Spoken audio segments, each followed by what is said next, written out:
Hello and welcome to TNA Top 10, episode 142, which I don't even have written down anywhere anymore, apparently. And this, I believe, is May 3rd, 2026. It's been a while, so I've forgotten how to do this. I'm T Weave. With me, as always, are Andrew and Alison Faye. How's it going, fella? Hi, we missed you. Fellas, I've missed it. Yes, 30 days Yeah. away. Indeed. What a month of April. God, And, right? It's wonderful. Wonderful month of April.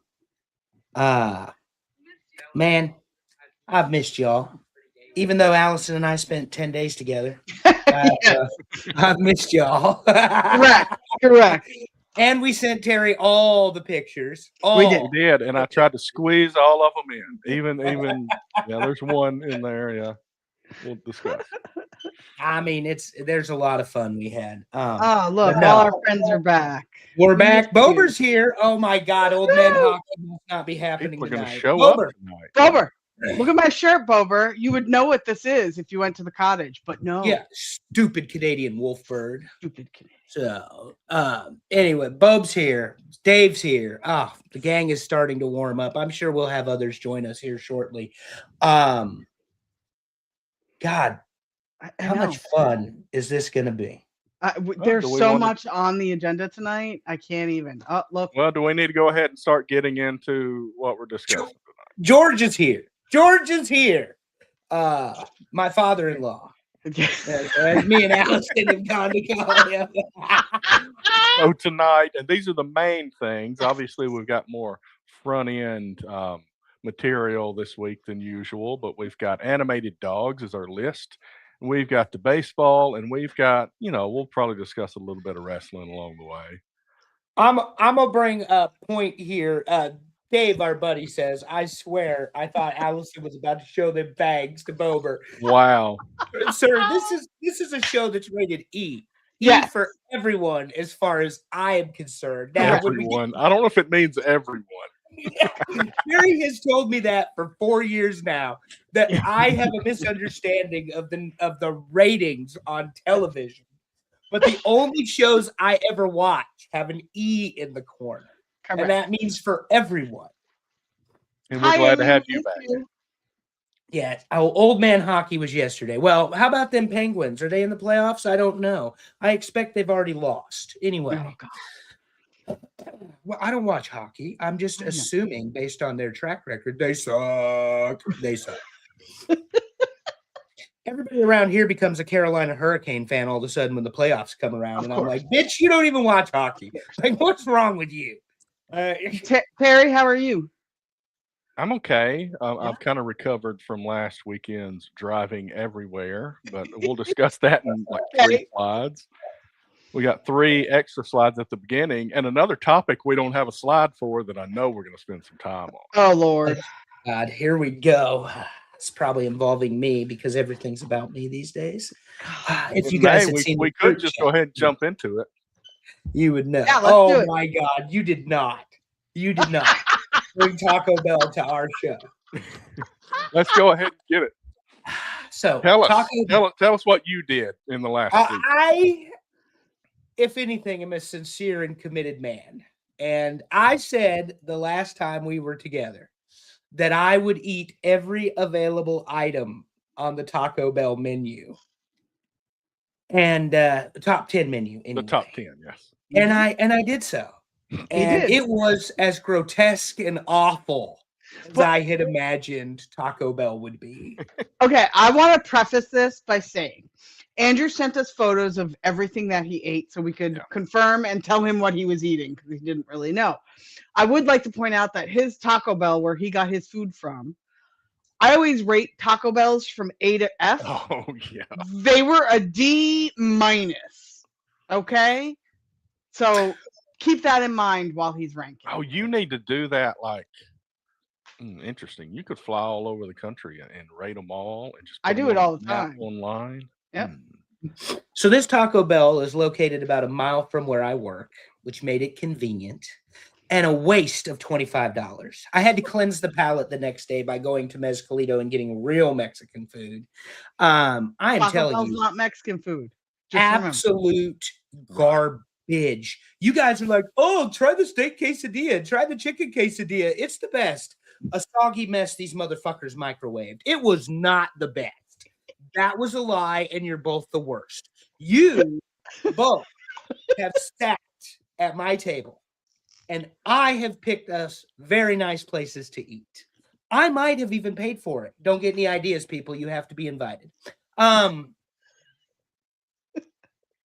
you fuckers think Taco Bell is an acceptable cuisine in any standard. Now, I know that Waffle House gets a bad rep. Yes. And after eating this shit show at Taco Bell, I 100% confirm that Waffle House does not deserve the disrespect that it gets nationally. 100%. Soggy on the tortillas, on both quesadillas. The Crunchwrap Supreme lacked what I call crunch. The hard taco was fucking soggy. The cinnamon twist could have used more, I don't know, cinnamon. How about cinnamon? Then there was the winner in my poll, the hard taco, the crunchy taco. Lettuce, cheese, under-seasoned beef. Just it's very simple. Simple. Karen had as much fun watching me eat Taco Bell as you all anticipated me eating Taco Bell. God, yes. I can imagine. She must have loved that. She says, you're actually going to do this? She said, you hate Taco Bell. I said, there are very few things I hate more than Taco Bell. And yeah, this is true. Yeah.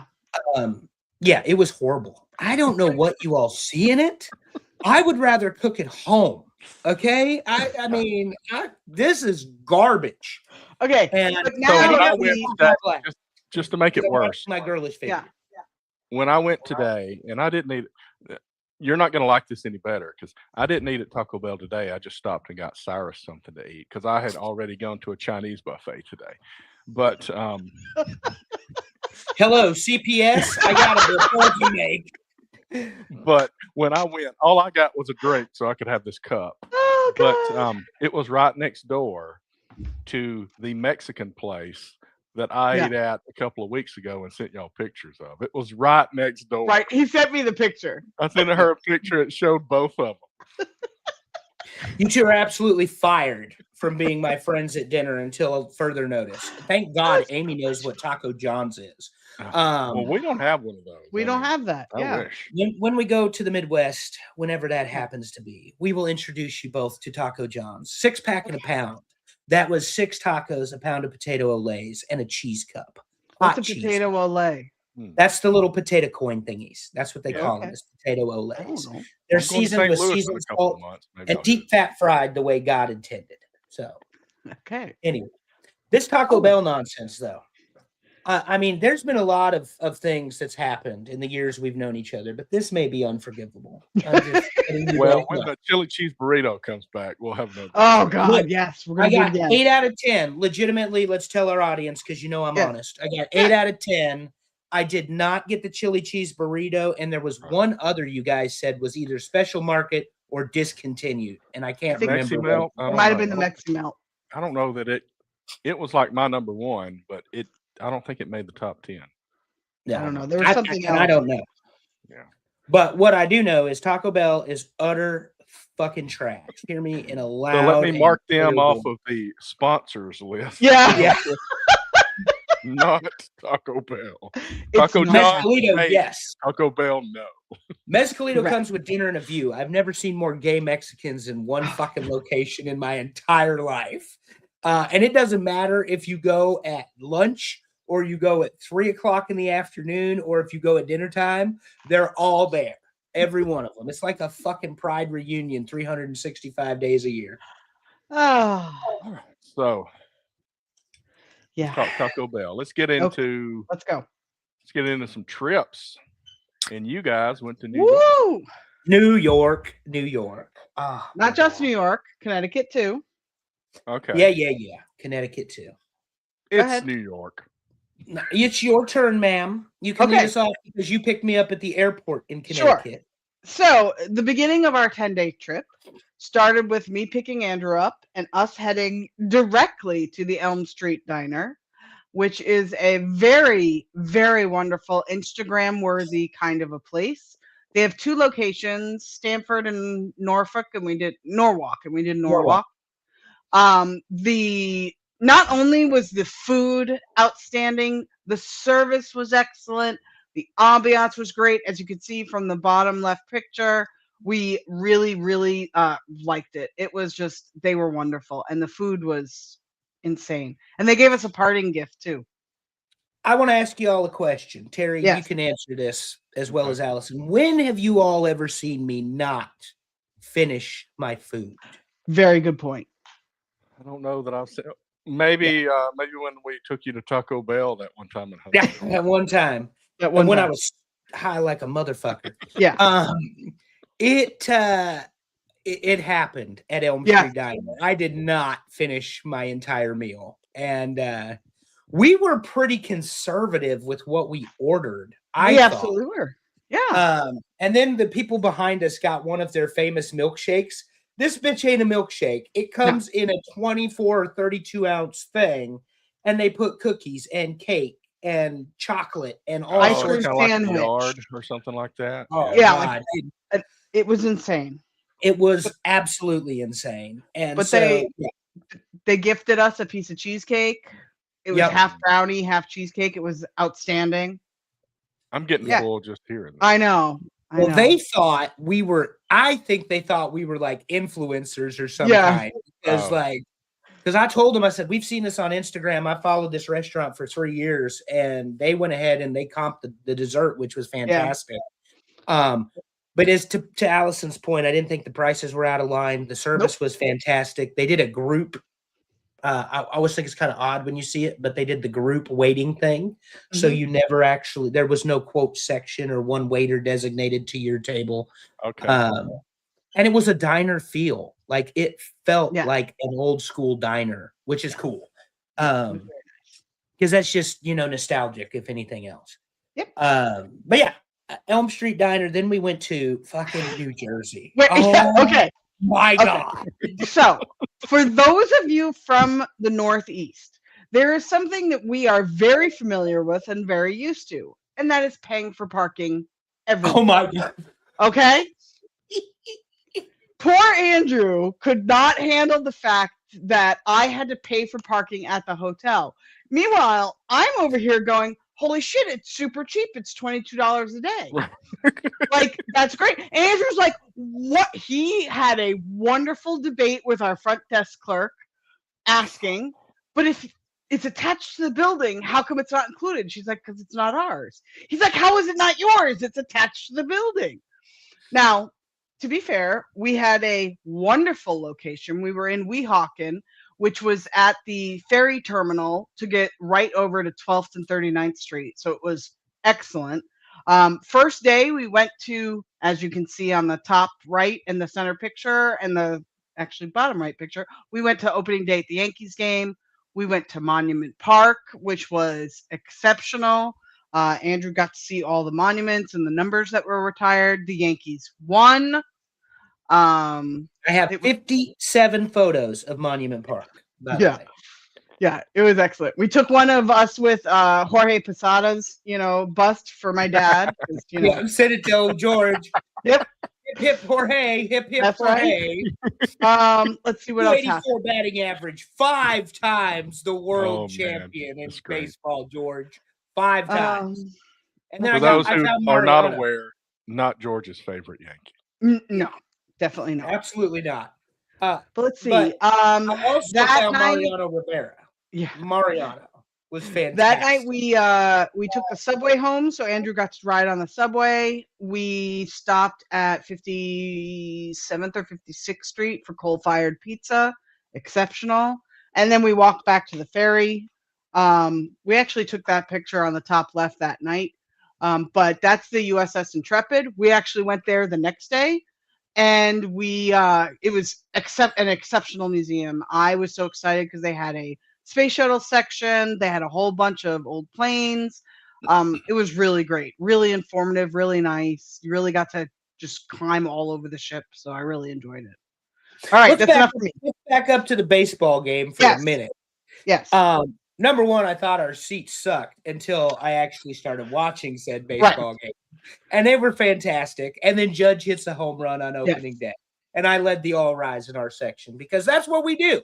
And there were these young professionals behind us that the more they drank, the louder they got. And I've been in that boat before.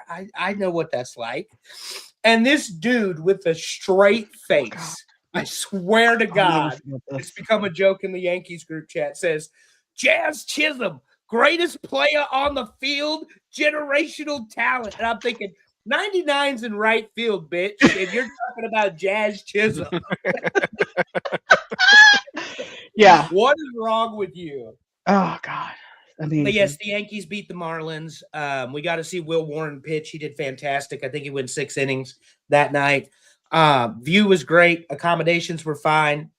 Getting in and out of the stadium really wasn't that bad. The cigar bar was fantastic. Yeah, we found New Jersey. God, I can't believe I complimented New Jersey there. I know, but the service was great. Yeah. As Alison can tell you as we continue the discussion of this trip, I'm very bougie. And so having the lady wait on us hand and foot was also nice because, I didn't have to do anything. And that is not the way I operate in my normal everyday life. So, so we saw Monument Park. We saw the game. Yankees won. I also got to do the ferry and the subway. And Alison was afraid I was going to get into a fist fight with somebody because I'm just standing there looking. And she's like, Andrew, quit staring. I said, I'm fucking staring. Look at people right in the eyes, Andrew. I said, I make eye contact with people. She says, we don't do that here. Oh, that reminds me of a video I saw people arguing on the MARTA earlier today. Oh, yeah. Oh, my goodness. Yep. Like just and all I was doing seriously was looking. Seriously, that's all he was doing. Yeah. And I'm like, head down. I don't look at people. Right, you can't do that here. And I'm just fucking enjoying it all, and we can't do that. And then, of course, April 5th. John Rocker sits down next to you. Oh, my God. What a piece of shit. April 5th, we flew out to Costa Rica, and somehow we ended up at the airport entirely too early. Okay. First of all, I don't care. Too bad. We got to sit in the first class lounge. It was fine, which was right next to our gate. We got to sit in the first class lounge because it was international, which I found out booking the trip back. If you don't fly first class international, you don't get to sit in the lounge. So I went ahead and did what any normal, sane human being would do and spent $13 on 4 non-alcoholic beers a piece. So that was $52 over there at the restaurant. Good God. Because airport beer tastes better. I just want to tell you all. It does. All right. Andrew, you want to talk about the pictures here then? I will. Costa Rica. On the left, top right here, or top left, Alison has some thoughts on this picture.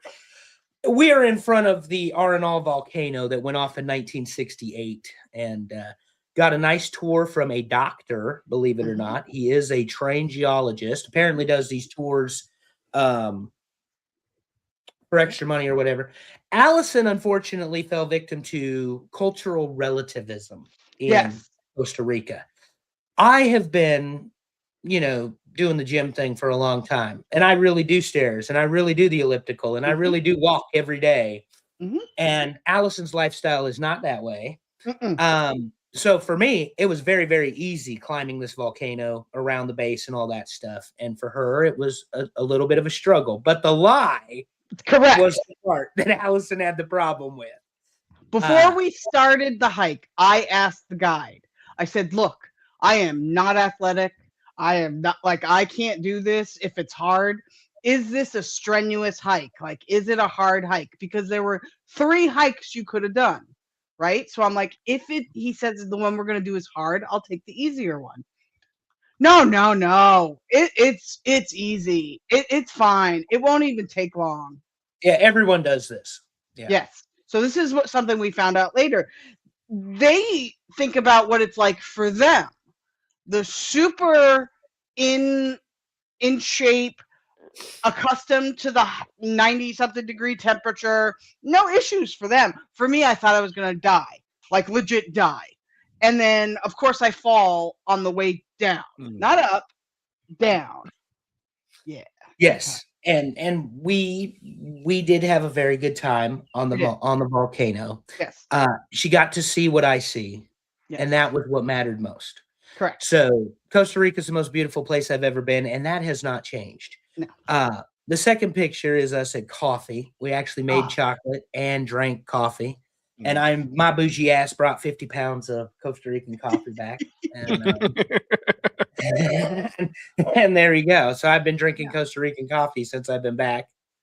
I think we're at dinner in the middle picture. I love Fortuna. That's where the volcano was. There's a little town of Volcano. No, that's the waterfall.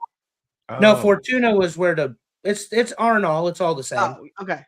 That was the little town down the hill from the volcano or from the resort we stayed at. By the way, the Amor Arnall. Oh yeah, lived up to every expectation. Although Alison and I once again were painted as a married couple. Yeah. By everybody. Everybody thought we were married. Yes. Well, let's be fair. Amor Arenal means love Arenal. Andrew booked us a honeymoon resort, no question. That shower was not just for bathing. I just put that out. Shower is not featured. Oh, it is featured. It's in the bottom right. I put it in the bottom right because that was my favorite part of that room. Oh, what a great shower! That's the shower. With the view of the volcano. That is fabulous. Right? Yeah, two nice little shower heads and the water temperature adjusts. Amazing. Yeah. Yes, Dad, I do. So we were painted as married people, which was hysterical. Yep. Now Arnall, the resort, the hotel, whatever, the very best part of the trip. Once we got to the beach, they were like, "Oh, they're fucking Americans." But Arnall definitely was very much hands-on, very much customized, that sort of thing. The waterfall, the significance of the waterfall was I climbed down it. Alison did not. She chose 550 steps. Yeah, she chose not to do the 550 steps down because, as you all may know, if you take 550 steps down, you have to take 550 steps up to get back to the car. And Alison was not interested in that after the volcano, which I appreciate and understand. Like I said, we're very honest people. We learned things about each other on the trip, and one of them is that we're not going to believe the locals saying this is easy. No, go ahead. Sorry. No, you're good. Go ahead. No. Finish. I was thinking of something else. My bad.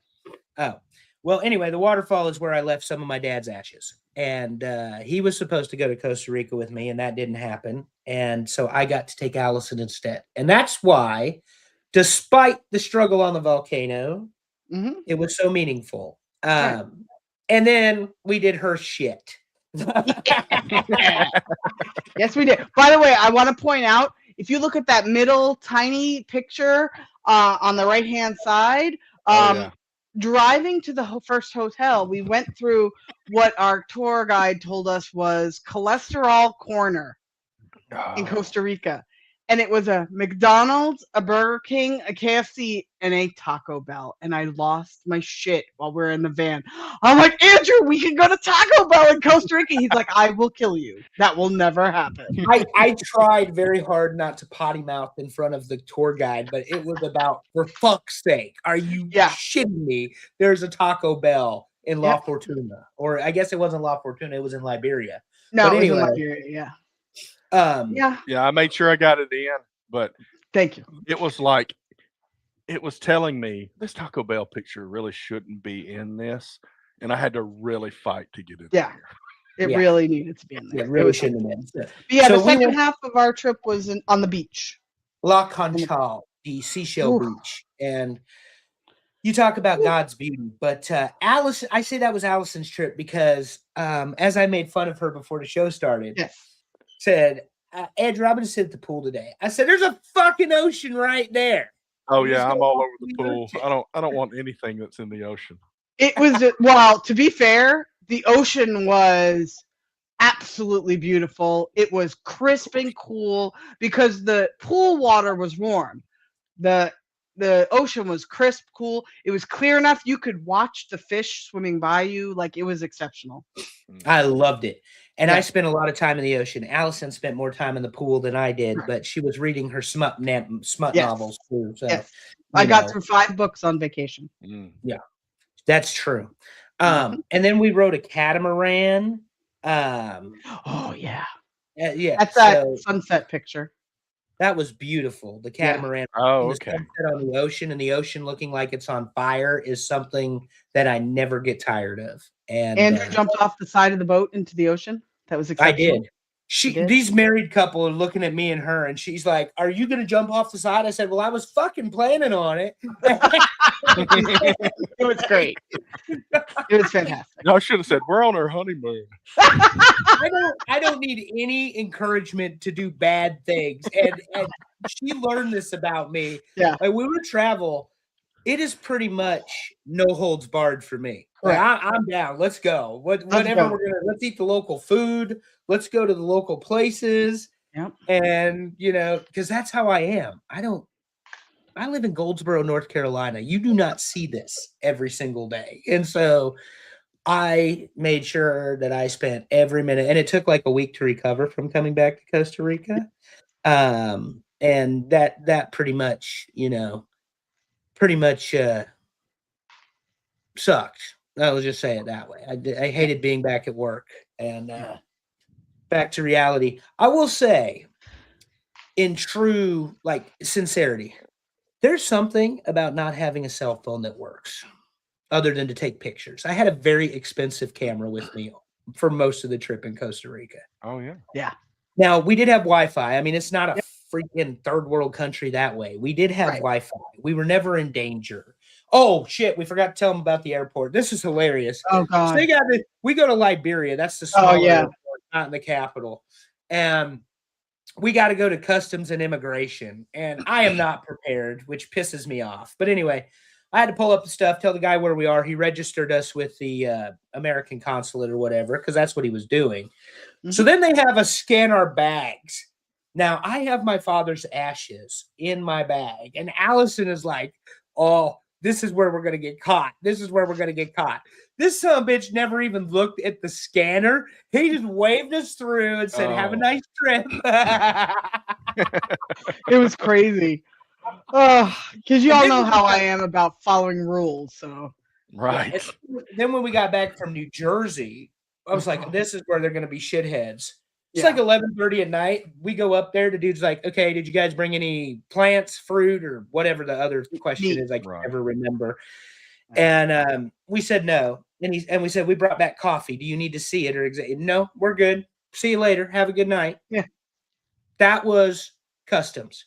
Mind you, leading up to this trip, TSA was not being paid. People were walking off the job. We were hearing all these horror stories about ICE in airports and whatever else. We didn't have a problem. And I didn't even have a problem the next day. I just had annoyances. People in New Jersey are fucking rude. And I tried warning him. I'm trying to be polite because I only have 2 modes when I travel. Polite and go fuck yourself. Yeah. And go fuck yourself about came out in the New Jersey airport because it was an absolute shit show. I'm like, what are you people doing? Why is this taking so long to get through security? And I said it out loud like 4 times. I'm like, and it turns out, well, we didn't empty our water bottles. We didn't do this. We didn't do that. We didn't do this. We didn't do that. When we get to the things I hate about traveling on a list someday, I will explain to you all why you should not be an unprepared traveler. Because I thought we did that already. I think we did do it. Stand you. Yeah. Oh, the standing up in the airplane, the multiple layers, we're on the boarding too. So is everybody first class? Did we pay $2,000 for this plane ticket to not get on first? Get the fuck out of here. I will tell you, I almost lost 24 coach seats. Yeah. I mean, it was terrible, but the plane ride was great. They fed us good food too. They sure did. No planes were delayed. No planes had mechanical failure. We had no travel issues of any kind. And really, other than the waiting in New Jersey, because it was an absolute cluster, there was nothing really bad. And as you know, because of who was my ride to the airport, I was there in plenty of time.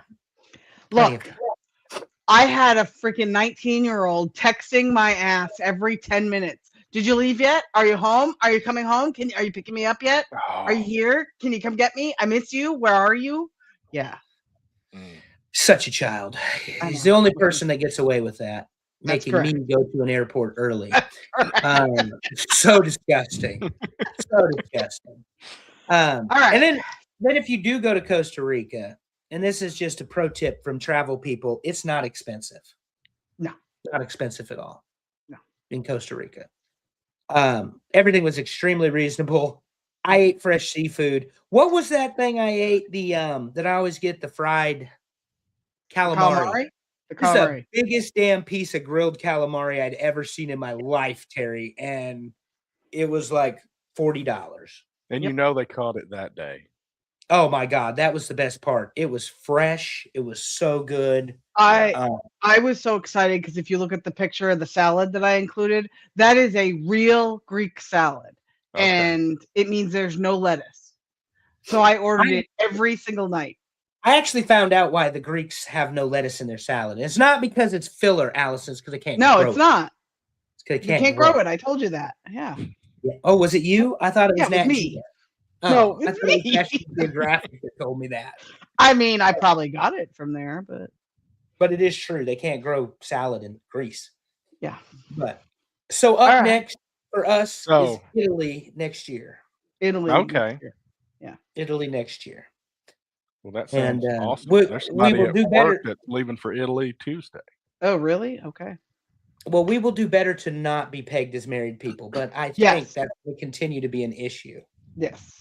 Italy's everyone who comes into my office thinks Allison's my wife, and I don't even have the Costa Rica pictures up yet in the trunk.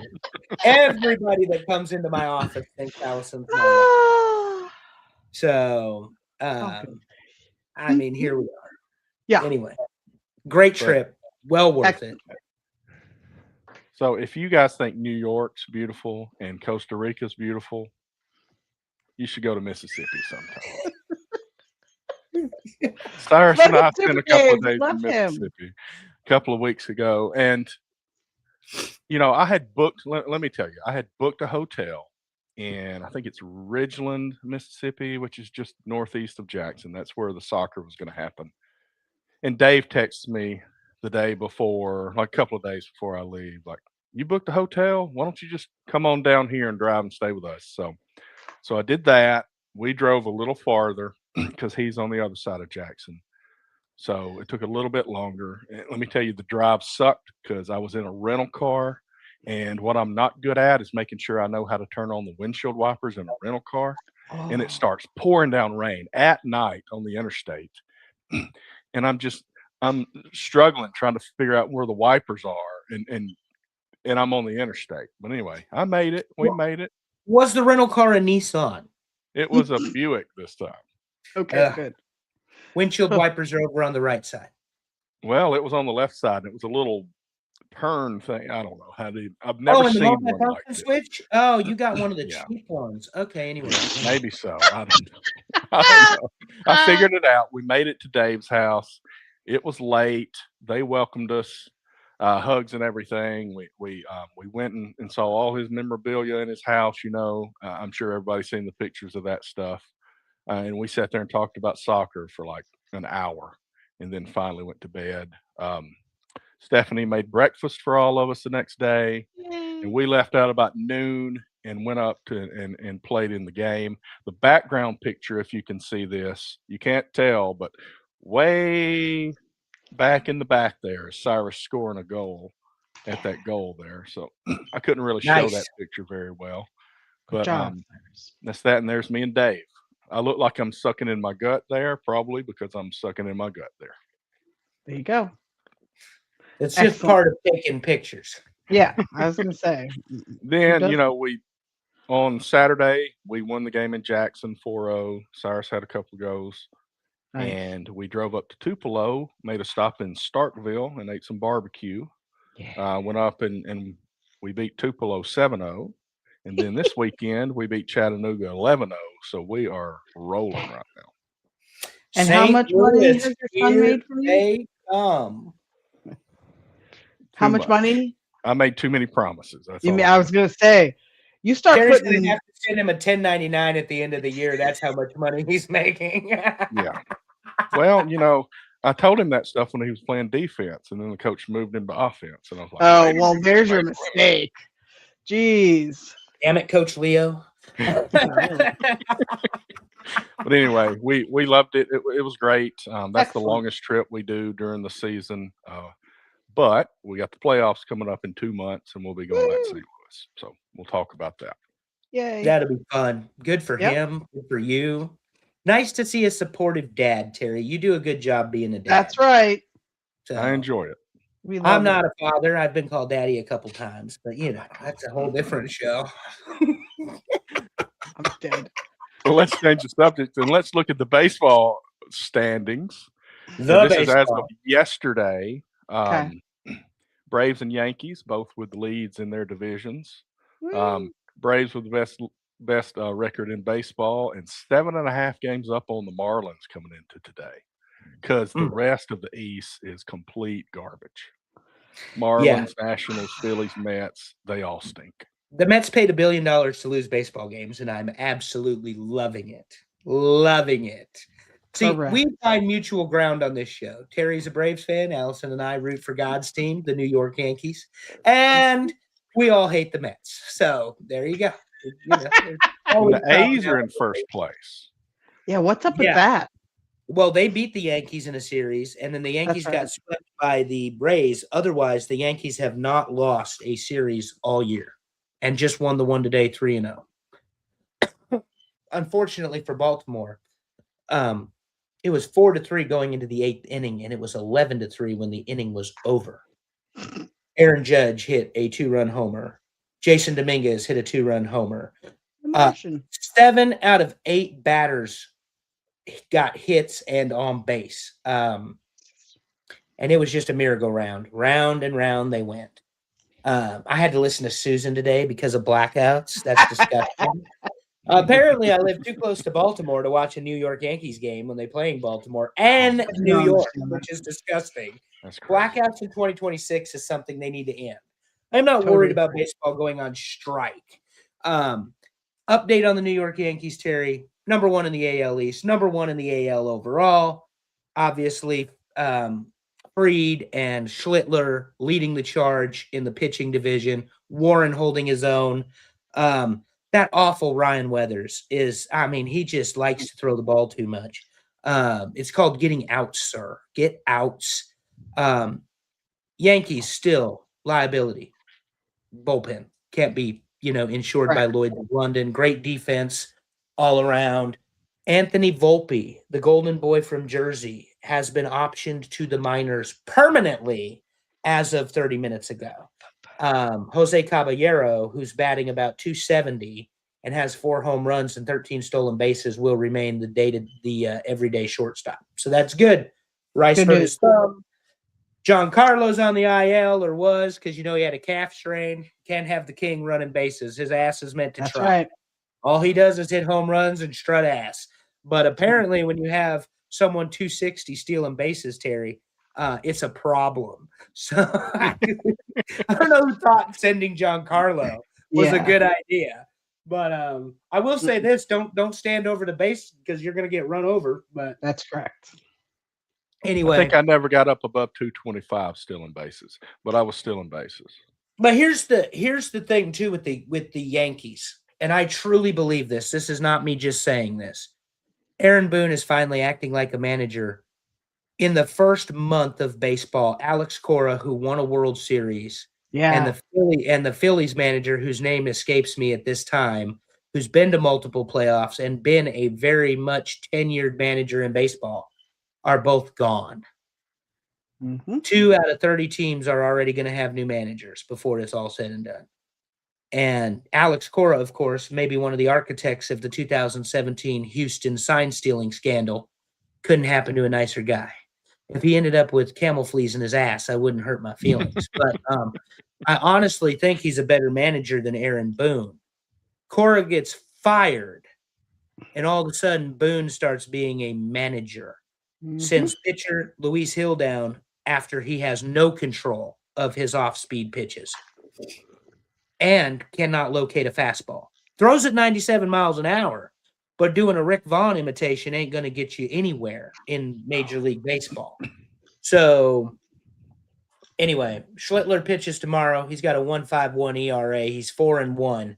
Damn shame he went 8 innings and lost that game thanks to David Bednar, the not closer. Closer.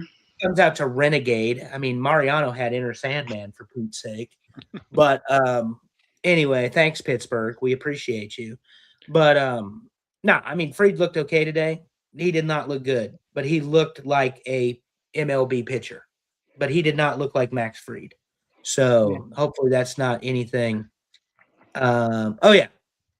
Rodon and Cole are on their way back. And so then we're going to have a 9-man rotation, apparently. There's this assumption, and even Susan said it on the Yankees radio today. She says, well, the ace is out there now in Fried, but the other aces are coming back, talking about Rodon and Cole. I would never respectfully call Carlos Rodon the ace of the New York Yankees. He's the 3 or 4 pitcher at best on his best day. And I know he's an NC State guy by way of the White Sox to the Yankees. Really good Yankee pitcher, not the ace. And Garrett Cole, I don't believe we see Garrett Cole of old. He's getting shelled in the minor league week in and week out. Tommy John surgery is a real deal, as is age. And my man is rocking a dad bod from hell right now. So there's questions of whether he has the stamina to throw 100 pitches. And Boone ain't going to let him get close to it in his first several starts. So we'll see how that goes. But yeah, Boone is managing the Yankees like he actually wants to win baseball games. And the automatic challenge system, Terry, has leveled the field. But I don't know that you have the statistic, but my understanding is it's about 60% to 40%. So 60% of the time, the call was wrong. Right. 40% it was correct. That's crazy. Which means that the umpires were not probably doing as bad a job as what you think.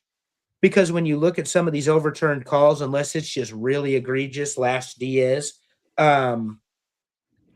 they're a 1/10 of an inch. Yeah, off. some of them are like a hair. Right, yeah, they're close, and it's so understandable. Close. And then sometimes the guy gets pissed off that he got struck out, and he's like yelling at the umpire, and the ball is nearly straight down the middle. Exactly. Yep. Yeah. So this will shut him up on that stuff. Jazz is not allowed. We're not allowing him to make any more. Jazz is horrible. He was like 1 in 14 for challenges. It's like, Jazz, keep your hands to yourself. Don't put them on that helmet. But the Dominican superstar Austin Wells is pretty good. Yeah, well, he plays catcher. Dominican superstar because apparently his grandmothers were Dominican, and now Alison. Did he play that in the World Baseball Classic or something? Yeah, he did. Alison is run with the fact that a guy whiter than I am is a Dominican superstar. I don't remember who called him it. I want to say it was Michael Kay, but that is my line for Austin Wells. His music, his walk-up music should be something Dominican. That would be great. Yeah, that actually sounds like something that Paul would have said. That could have been Paul then. But anyway, Paul O'Neill, is that who it is? Paul O'Neill, yeah. Paul O'Neill, the old right fielder with 4 world championships. He played with Jorge Posada 5-time world champion. I watched a lot of World Series games with the Braves and the Yankees. Trust me. Well aware of that. Did you see where Bober said that the Reds walked the Pirates 7 consecutive batters? Yes. I didn't know That's that. horrible. That's horrible. But that happened in and it's not the first time with New York and the Astros. One thing I'll say about New York is they are making pitchers earn the strikeouts this year. They're not swinging at garbage. The Astros walked 3 runs in before they got an out. Walked 3, bases loaded, 3 consecutive walks. It's crazy. You don't win baseball games when you issue 11 walks in a game. Correct. The team issued 11 walks. Well, There was that one guy, was it Burnett or the starting pitcher for the Marlins in the 90s, had 9 walks and threw a no-hitter. God. All right. Well, He's lucky his team scored. Yeah. was that But- AJ? Is that what you said? AJ Burnett? AJ Burnett. I think that's who it was, yeah. And He Acuna also played for Yankees. didn't play today, out of the lineup, some kind of leg thing. So who knows? I mean, this is the time of year that Yep. he's injured, and then he's gone. But I tell you, Matt, we love Freddie Freeman in Atlanta.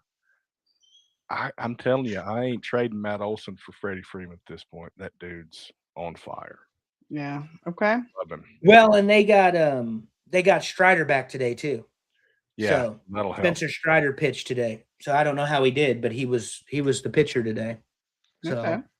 back from injury. And that's the one thing that killed the Braves last year, Terry. There's 2 things I'll say, and then we can move on to something else. Yeah. Number 1, the entire pitching staff was done by the All-Star break. Every single one of them was injured. Chris that's Sale, right. Schwallenbeck, Strider, and the other 2. They were all injured by last year by the All-Star break. You don't win baseball games that way. The other thing is maybe the change in management. Oh yeah. Maybe the change in management and Walt Weiss. This guy, I don't know if you saw it, if I sent you the video, is right in the middle of a brawl between the Yeah. Braves and whatever. I saw that. He's right in the middle of it. This is the manager for the Braves. They got hot right at that point. It's like you want to play for somebody, you'll play for that guy. Yeah. Yep.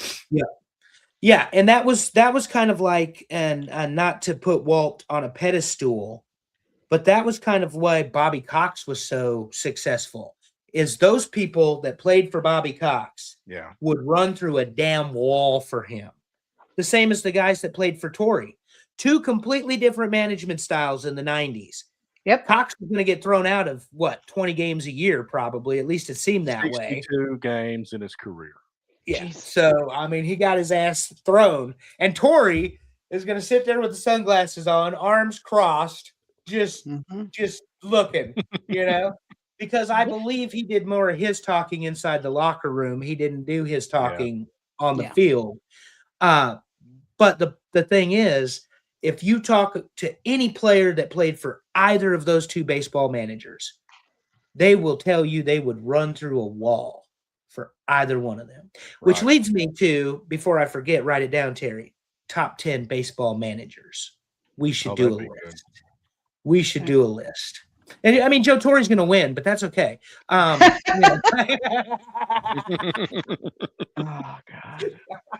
All right, let's move along to the wrestling and Okay. the 2 topics that I have written down. We have been gone and have not talked about WrestleMania, so let's not go too far with it. But I know that you got some notes, Allison. I You wanna have talk- so many notes. I have notes and I have the matches. So I'll go through Okay. I'll go through matches and then I'll give you my notes and then you guys share. So first match Saturday night was a 6-man tag team match, Terry's favorite kind. LA Oh. Knight, the Usos versus iShow Speed and the Vision. So Austin Theory, especially and Logan. multi-man matches with celebrities. Those are excellent. Yep. So I did note, appreciated the abbreviated entrance for the Usos. So that was really good. And the Vision's entrance was also excellent. They dropped the banner. I like that. I noted it was very surprising that iShow Speed had a very nice 8-pack. So that was a surprise.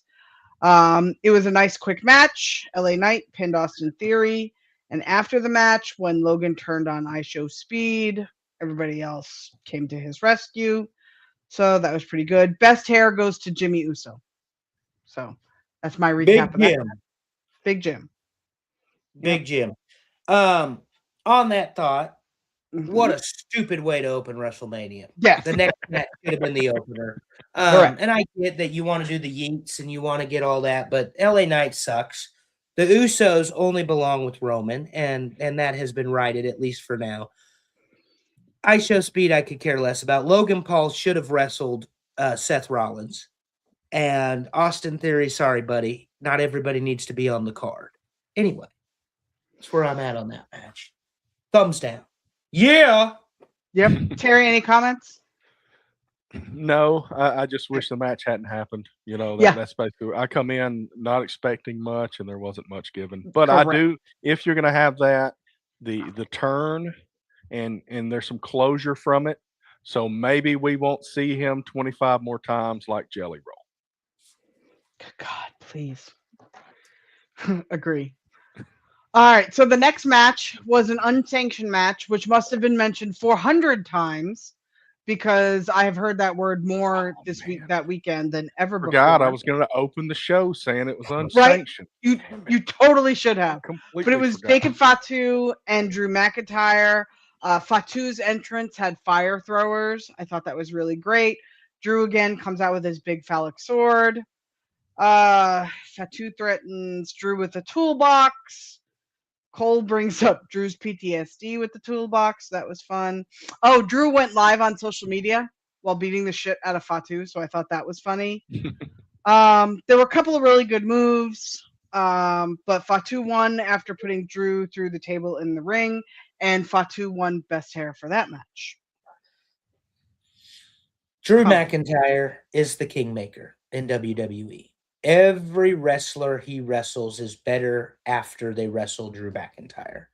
And McIntyre has found himself on the second match of the first night of WrestleMania, wrestling who is now the number one contender to face Roman Reigns for the world title on the Raw show, on the Netflix, I guess. The Netflix championship, if you will. But Drew McIntyre and Jacob deserved better, in my opinion. Open the show with him. Semi-main event, whatever. Second match on the card is typically a dead spot.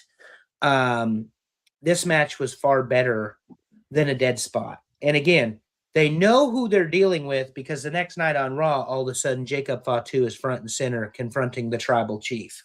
And I just really have a love and admiration for the work that Drew McIntyre does on the mic, in the camera, on the camera, with the social media. He's got the pulse figured out.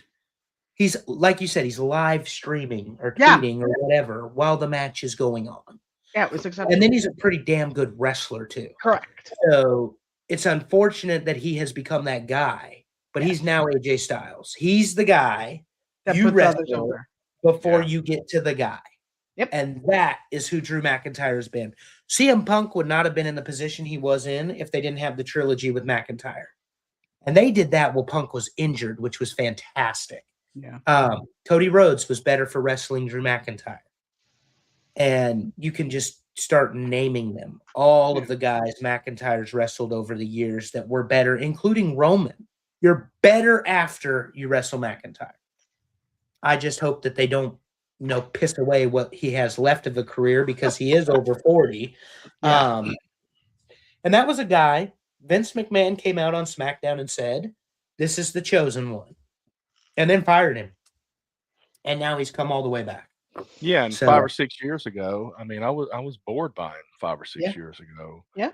And they've really done well to turn that around. Yeah. I agree. Yeah, he's very good. Allison, match 3. Next, sorry? What's the next match? Okay, so next one, I don't even have to go through because it was the Women's Tag Team Championship. So again, 8 women in this match, Terry's kind of match. But once Nikki and Brie came out and they said, oh, I don't remember which one was hurt. Nikki was hurt. Everybody knew what was going to happen next. Paige came out. Oh, yay, she's back. Well, it was spoiled the day before. Everybody knew she was there. And you all knew she was going to win. And she won. Nobody was shocked by this. Let's see. Any comments I had on this one? No, I wrote, ew, Paige and Brie Bella won. No turn by Lyra or Bailey, as expected. I totally expected Lyra or Bailey to turn on each other. And everybody in the match had gorgeous hair tonight, except for Lyra. Best hair goes to Alexa Bliss. And Alexa Bliss eats the pin because Paige can do the move on her. Correct. And that was it, and it's a feel-good moment. It's a logical. Sometimes you don't need the surprise. Right. So you bring her out, don't beat her on the night she comes back. I mean, and it's the women's tag team match. which unfortunately, in a company that has made women so important, that title couldn't feel any less important. Correct. Shout out to Nia and her partner for doing the demolition thing. Lash Although they Legend. should have worn black. Forget Yes. white. That's disgusting. And Agreed. shout out to Nia for, I don't watch quite as often, but when they started coming out with the masks, the fact that that was Nia Jax, that she has thinned down as much Yeah. as she has, she's put some work in to do that. She did. She absolutely has. But again, putting them in white, Yeah. I'm sorry. Have you guys ever seen me in all white ever? No, because I'm a large woman and I know what that makes me look like. It's like they're You're right. It intentionally was, yeah. trying to make her look bad, and it drives me insane.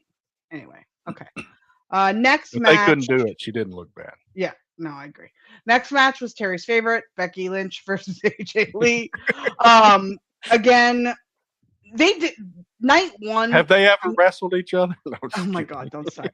As much as we said night one was worse than night two, or at least I said this, the thing about night one that was excellent, the entrances were fire. And Yeah. they weren't 1,000 minutes long. And Right. we'll get to that Especially later. because when there's Jay Uso involved, it could Yes. be 15 minutes. Exactly, and they didn't do that. Right. So it was great. There were nonstop references to Jessica Carr, the official, during the match, because I guess she's been interfering. So it was really, really annoying. Becky won after a little bit of cheating. No surprise. Tie for come on, best give her a hair. break. They were both impressive. So The ending sequence of the match sucked. They missed spot after spot. yeah. And there was no doubt AJ was losing this match. You weren't going to beat Becky 4 straight or whatever the number Right. would have been. Yeah. So, Yep. Terry, anything? Not really. Okay. I mean, I don't know. I lose interest when I've seen it multiple times like that. Yeah. So, like you said, Becky won finally, and maybe that'll put this to bed, and we'll move on. Maybe AJ will go do something else, and Becky will go do something else. Maybe. Next match was Seth Rollins versus Gunther. They did a promo piece of Gunther through the years at some point, and Gunther is absolutely half the man he used to be now. Absolutely. Like, it's scary to see. yeah, when he was Walter, he was full-bodied. He Full certainly body. was. He certainly was. Seth popped in some black contact lenses. He looked like a villain from the Game of Thrones. That was our comment. Let's see. Had a smoker's jacket on.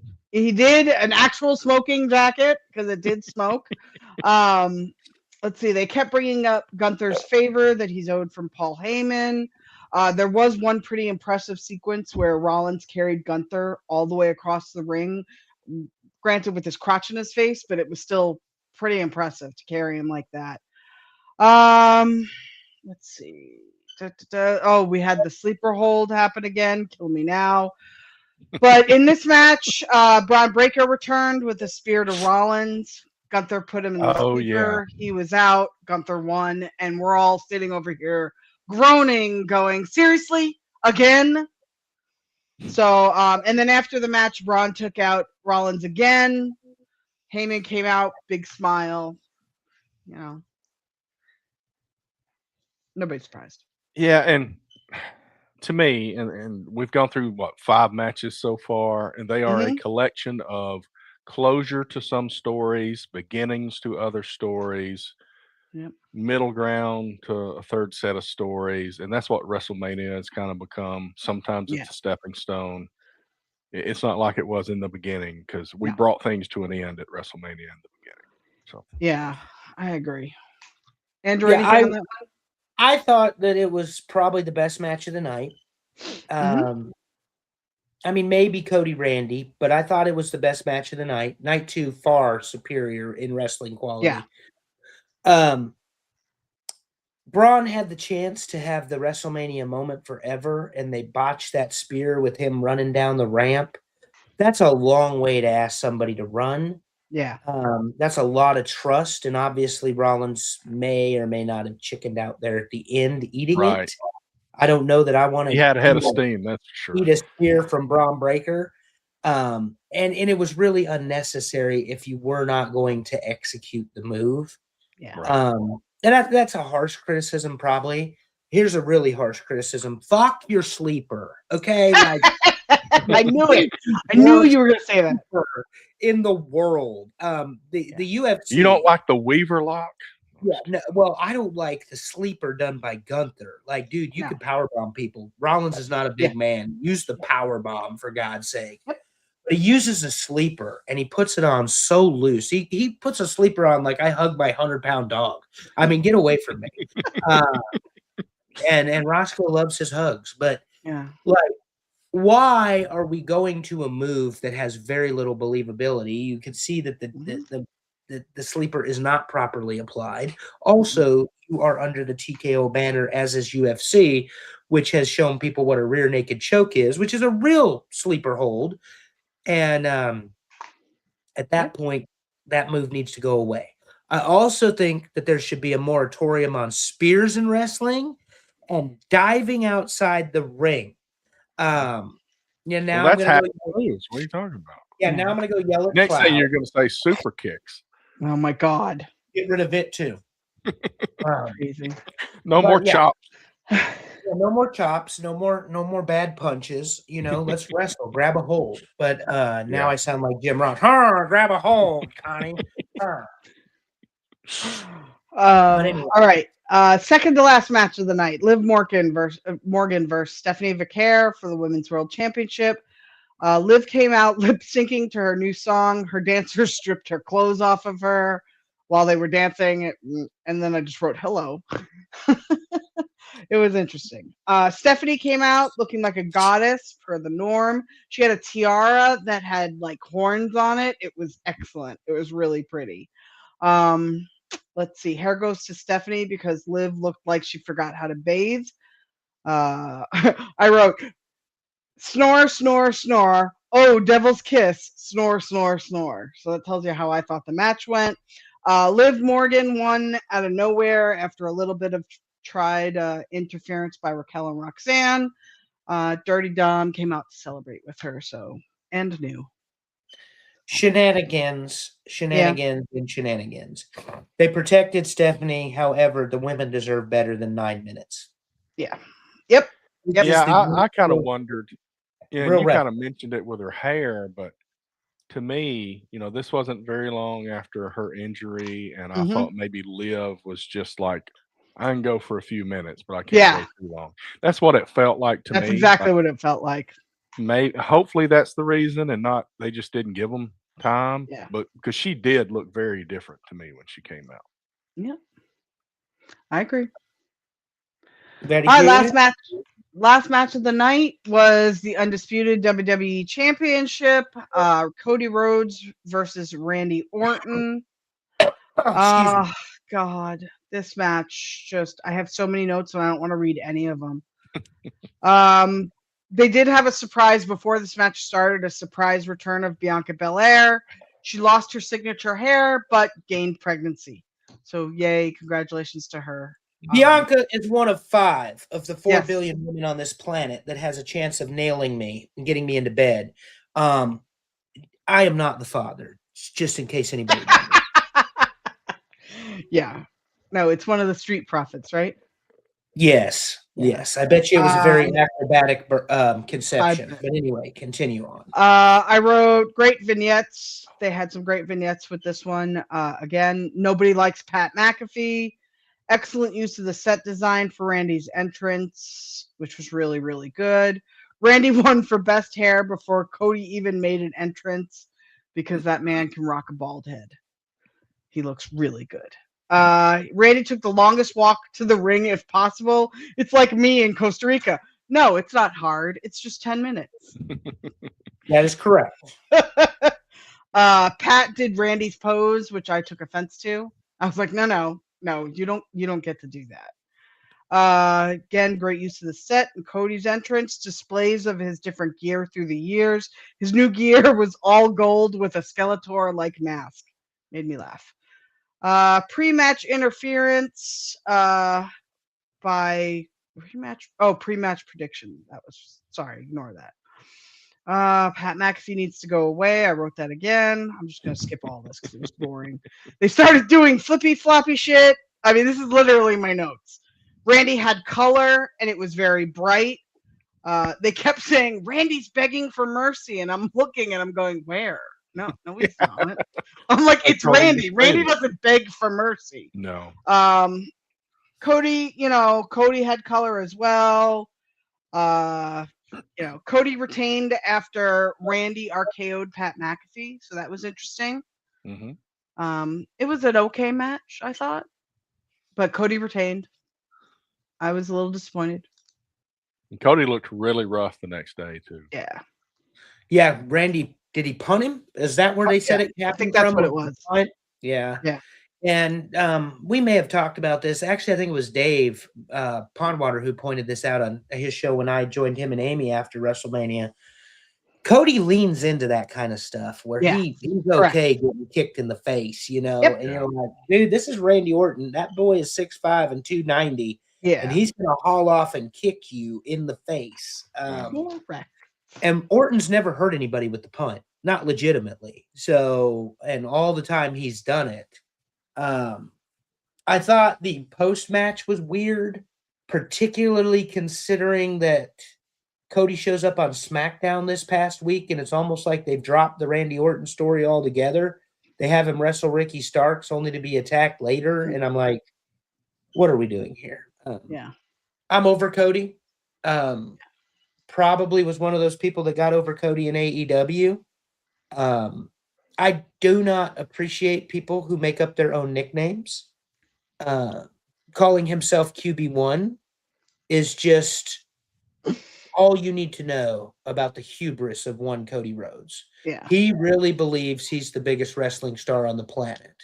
And in a world where Roman Reigns exists, that's fucking delusional. Cody Rhodes is tiresome and old and boring, and Drew McIntyre and Randy Orton could have had a fantastic main event WrestleMania match.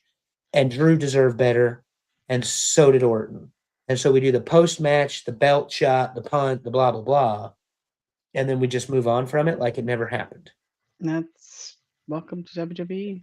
Yeah. So that was night one. Night two starts out, which I cannot understand this one for the life of me, with Brock Lesnar versus Oba Femi. Okay, as I said, this was my most anticipated match. I was very excited. Oba looked like a monster. Brock looked ready to maim. Hair went to Oba because Brock was wearing a weird ass French braid that I could not get over, and I'm like, whose little sister did your hair? That's just wrong. Brock couldn't get Oba down with 2 clotheslines, which was very interesting, and then Brock got taken down with 1. It was a pretty damn quick match. Oba won handily, but then the surprise came when they kind of cut from Oba's celebration and walked back down the aisle to Brock in the ring, who took off his boots and gloves, laid him in the middle, threw up the X, went and hugged Heyman, and basically said he was retiring. So I know everybody's talked about it. The whole joke, or I don't know if it's real, is that they wanted Gunther to lose. They wanted Gunther to make Brock retire at SummerSlam, but seeing that Brock is from Minneapolis, right? Yes. The theory is just that Brock was like, yeah, no, I'm not doing that. Yeah. And I quit tonight. And then this was just thrown in as kind of an extra, and it's a way to boost Oba. Yeah. Yeah. And being from Minneapolis, Lesnar also won the world championship at SummerSlam in 2002 from The Rock. So the next big thing had a hell of a rookie year. King of the Ring leads into SummerSlam. He beats The Rock for the world title with the F5, picked him out of midair. This match, if it was intended to make Oba, failed. Not because Oba didn't win, but because the taking off the boots and the gloves and the crying and the tears and the hugging Heyman and the throwing the X at the end of it. I don't know that anybody on this planet can tell Brock Lesnar what to do. I know I wouldn't. I told you all in the text that Brock Lesnar got paid $1 million for this match. I would not fight Brock Lesnar for $1 million. I would fight Obafemi. And that's facts. I would not fight Brock Lesnar. Brock Lesnar looks like he could go kill a grizzly bear with his bare hands. And probably has, if we're honest. Don't get me in trouble. I don't doubt that. Yeah. Obafemi, though, I mean, I think it's pretty clear that the WWE sees something in him. Yeah. And one of the things this WrestleMania did successfully in many ways is to highlight the up-and-coming newer talent. And then, of course, we get to the main event of night 2, which we'll discuss in a moment. But the idea that you're going to see some of these younger wrestlers in the ring, because we haven't gotten to Trick yet, which is fantastic. So anyway, I was not a big fan of the ending of this match, but 6 minutes hard hitting, good. Go for it. I mean, it's believable. These two guys aren't supposed to go 30 minutes. No. You know? Right. At least I don't think so. Anyway. I agree. Yeah, and I said I didn't think that both Jacob and Oba would win, and obviously I was wrong. Yeah. But there does seem to be a shift, like you said, where we're seeing some retirements. We're seeing some younger guys be lifted up, and there's quite a shift going on in WWE. That's right. All right, so the next match was my Why Is This Match Here match, and it was the 6-pack ladder match. Again, a multi-man match. Penta versus Javon Evans versus Dragon Lee versus JD McDonough versus Rusev versus Rey Mysterio. Now, everybody in this match made sense except for Rusev. Why in the world would you put Rusev, a big man, in a ladder match? He was so out of place.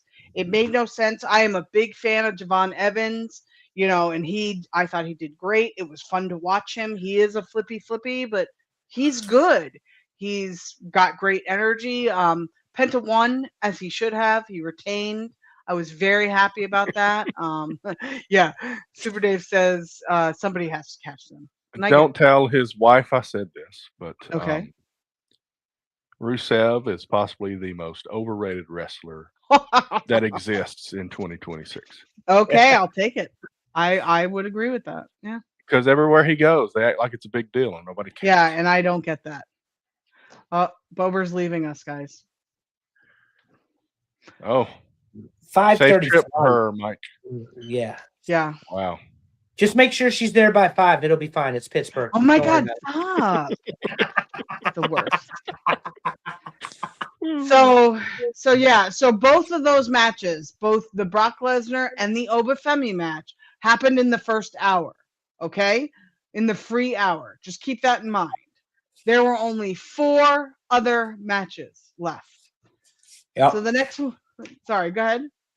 Oh, no, I said, yep. We were texting about the time the show was going to end, which is incredible. We'll get there. Yep. Go ahead. It was insane. Next match was the United States Championship. Sami Zayn was a defender versus Trick Williams with Little Yachty. Let's see.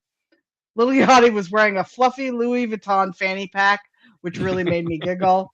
Trick Williams, was Trick the one that had the CVS receipt jacket? Yes, he had the train. Okay. So it was the white train that, to me, all I could think about was the CVS receipt that never ends. So, and then somebody posted that, and I was like, that's it. That's perfect. Because it kept coming and coming. Let's see. Hair goes to Trick. Sammy still looks unhoused. It's his thing. Yeah, I know. My girlfriend Sasha said Sammy gives Utah cult leader with a heavily armed compound vibe. I was like, that's pretty good. I like that one. Pretty good, yeah. But Trick Williams won with a trick shot and thankfully saved us from any more of that match. It was not a good match. This match belonged on Raw, SmackDown. The only reason you could say it belonged on WrestleMania was to give Trick the bigger stage that he does deserve as an up-and-coming talent in the WWE. Obviously been TNA World Champion, been NXT World Champion, and now he's the United States Champion. I'm very disappointed that Mello got left out of this match. Yeah. Carmelo Hayes is fantastic, and him and Trick Williams would have had a far better match than Trick Williams and Sami Zayn. Just an opinion. Sami Zayn is another one who I have grown tired of. And yes, maybe his best work in WWE was with the Bloodline because he was feeling very oozy one night on Raw and cracked them all. But other than the match with Roman in Montreal, Sami Zayn's not done anything to me of any significance that matters anytime recently. And now we're going back into the boo-hoo character, which annoys me because he's getting booed. Well, you're getting booed because people find you uninteresting. Correct. And there are 2 to 3 or 4 better options to put in this spot. And it's time for you to take a step back. Cool. And accept the role as somebody who leads the new generation of talent and not keeps them down or keeps them off television. Or in the case of Carmelo Hayes, off WrestleMania altogether. To your point, Alison, you don't have Carmelo Hayes on WrestleMania, but you put Rusev, or whatever, in a ladder match that was much more suited for someone like Carmelo Hayes. Correct. Right, exactly. Bad booking. Bad booking. Yep, agree. All right, next match was probably my not favorite of night 2, but most anticipated for night 2. It was Finn Balor as the Demon versus Dominic Mysterio. I'll note that my phone was going absolutely insane during this match because the Demon hasn't been around for 3 or 4 years, so we haven't heard that awesome entrance music, and it was way overrated. But this was a street fight. Why? Why was it a street fight? It was just dumb. It was so dumb. I hated it. They just wanted to use implements, whatever. Hair goes to Finn because. Lots and lots of 2 counts. Finn, they kept using the steel chair around the neck. That is a move I can't stand. Stop doing that. That gives me like PTSD to guys breaking their necks. I hate it. Hate it. Finn ended up doing a coup de grace off the top rope onto Dom on a table, and he won. So yay. But I don't know where they're gonna go now. Yeah. Like what are they gonna do? They're gonna pair.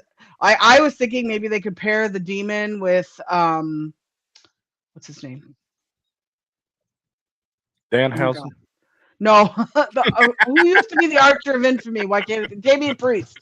Damian Priest. If you did that, then they could go against like Dominic and JD maybe or something. I don't know, but they ended that story with nowhere to go to me. So that's very valid points, all of them. The Demon doesn't lose. I mean, I know. No. We've had this discussion. He did lose once to Samoa Joe and once to who was the other one? I forget now off the top of my head. But when he comes out in the war paint, he does not lose wrestling matches. And this was pretty much a foregone conclusion after the months with Dominic that this was, Balor going to win. It was a fine match. Dominic Mysterio has become one of the best characters in professional wrestling. Correct. I don't think it's debatable. I don't think it's close. Nope. And they had a good match on a WrestleMania card. So good for both of them. My big issue was, why did they spoil Finn coming out as the Demon beforehand? Like, it makes... And they didn't even do anything big. They just, like, posted the poster. Right. It was just on the... Yeah. Talk about missing an opportunity. Yeah. I don't know. Anyway, okay. Next match was one Andrew was looking forward to, and myself, because it was Rhea versus Jade for the women's championship. A lot of my notes for this one are not safe for work, so I'm just going to keep them to myself. Because they're all revolving around how hot Rhea looked in her outfit, because she looked absolute fire. Rhea won as it should be. Plain and simple, shouldn't have been a question at this point. So I was a happy girl. Andrew? Allison and I are both red wine drinkers, but she would definitely try a white wine if the bottle was named Rhea Ripley. Correct. If, 100%. we're both red wine drinkers. But anyway, this match was Jade's best match I've ever seen. Yep. Rhea brings that out in people. Yep. But without question, the right decision of putting the title on Rhea Ripley was made on WrestleMania. She is not just a female wrestler.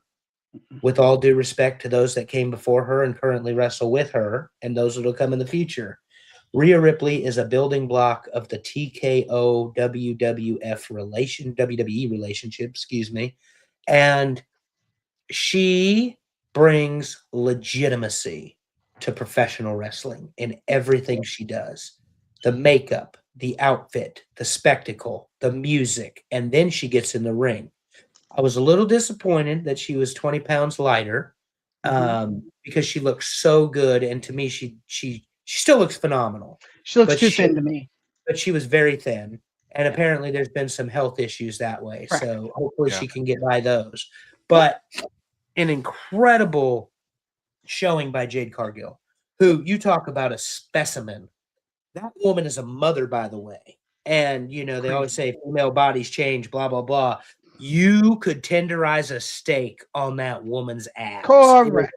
Ridiculous. And then she comes out and she, like Rhea, owns the stage. Correct. And together they made magic. And sometimes you have to have the right partner. It also could be that she spent 3 months wrestling with Ricky Starks down in NXT because they're best friends. And she got good enough to have a WrestleMania moment. But the right decision, like I said, in my opinion, Rhea Ripley belongs at the top of the women's division, belongs front and center in WWE, and for that matter, the industry itself. Yep. Agree. Terry, any comments? No, actually, I don't think I even watched this match. Because not too, I was kind of doing things, preparing for Monday or whatever. And this one, I guess I was doing something. I don't know. Okay. I think that's the weekend you were away, wasn't it? No. I was in He was town. probably going to that stupid-ass Taco Bell. No. I think I was just like in the kitchen, you know, not necessarily paying attention to every match. Okay. All right, last match. CM Punk versus Roman Reigns. I don't think I have any good notes here. With a 9:15 or 9:30 Hold belt. on. Main event vignettes started at 8:30 p.m. They started the vignettes at 8:30 p.m. I wrote, what is happening? Why is this a 2-night event? Talk about a money grab. Like, I went on a tirade that night going, you did not need to make this 2 nights. You could have saved people money. This was an absolute money grab. I wrote, Roman looks like a sculpted god. My girlfriend Ellen called him chiseled. I agreed. Let's see. Roman entrance could take 30 minutes and nobody would be mad. But I do wish he'd wash his hair. Let's see. My mother said it was way too choreographed of a match. I got mad because somebody went for a sleeper submission, and I'm like, absolutely not allowed. At some point in the middle of the match, I took a note that both men looked like they could use a nap. They looked exhausted. I was just like, oh my God, okay.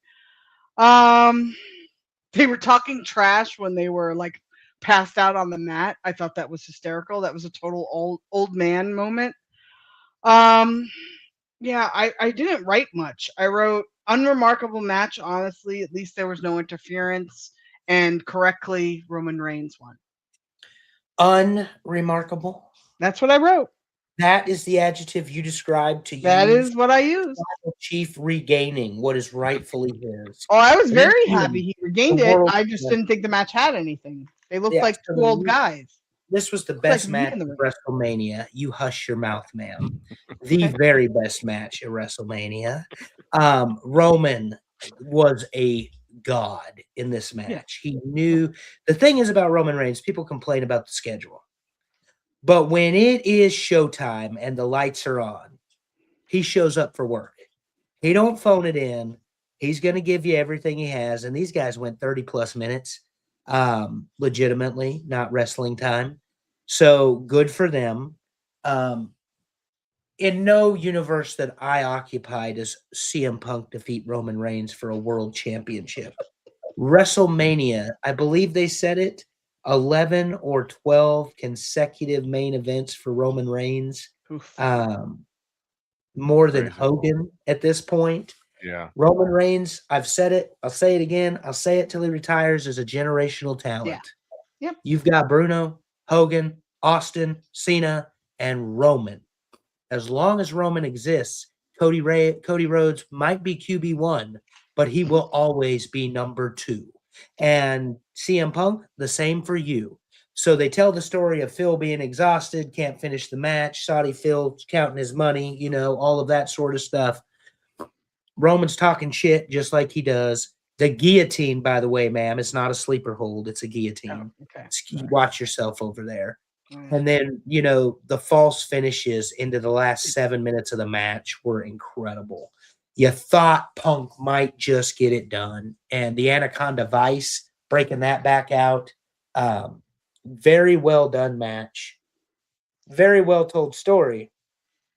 Money left on the table. Yeah. And nobody can complain that it wasn't a clean finish because you got Roman Reigns winning the match. Ulafala, world title, kissing the family, and all is right with the wrestling world. In the same week that Darby fucking Allin became the world champion, the wrestling universe was righted by in 5 your minutes. tribal chief. In 5 minutes, he won the right. It was like 5 or 6 minute match that he won. It was not even 5 or 6 minutes. It was a low blow, 4 coffin drops in ball game. Good God. So, against arguably the most important wrestling character in that company. Correct. He is, but do they know he is? That's the question. You couldn't tell me. I wouldn't think so based on how they keep booking him. Yeah. So, and there's That's the the All difference. Elite Wrestling talk for Yeah. you. Nice was it. transition. Yeah, that's all we needed. Literally it. Darby Allin is doing open challenges. He wrestled. Let's see, he wrestled Brody King this week. Last week, it was Ciampa. He took Ciampa's finish off the top rope onto the floor. Right. Darby Allin, I believe one of our listeners has said this, and I agree, is a glorified stuntman. He is not a professional wrestler, and one of these days he is going to kill himself in that wrestling ring. Taking Ciampa's finish, which for those of you who don't know, his head was down by Ciampa's hip. His feet are over the shoulders. Ciampa jumps from the top rope to the floor onto the mats. And Darby did not lose that match. He won it. So, and now you've got Will Ospreay, Kenny Omega, the Young Bucks doing their thing, more trash. Something about FDR. I mean, you know, stupid ass. You've got Will Ospreay possibly joining the Death Riders. Right. Yeah. It's all a ruse. He's not joining them. Terry, we had one more comment to talk about on WWE, right? One more thing. The releases. The releases, yeah. And, I mean, we can talk in general, I guess. Well, we got New Day and Wyatt Six. And Motor City Machine Guns. And who else do we got? Kairi Sane. Kairi Sane. Seems like she comes back and goes away and comes back and goes away. A lot of the same names we see. Yeah.